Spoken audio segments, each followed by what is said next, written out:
कि तू जब दलबारा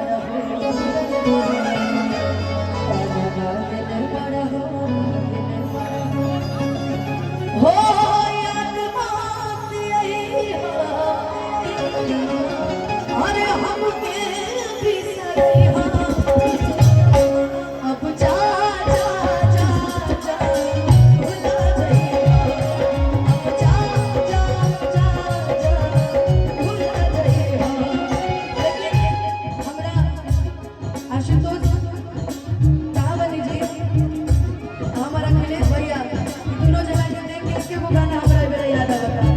लोग इश्क में क्या से क्या हुए मिल गए कभी फिर जुदा हुए बस फिजा मिली इस बहार में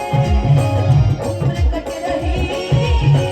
इंतजार में हो ला ला ला ला ला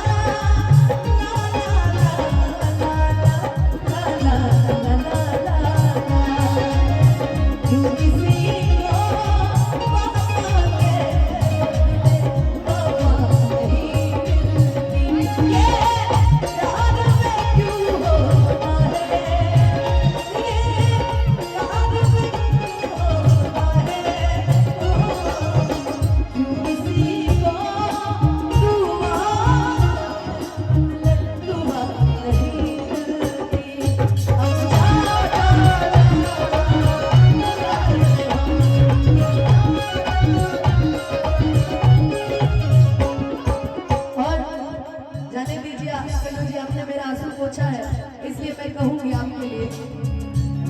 शिकवा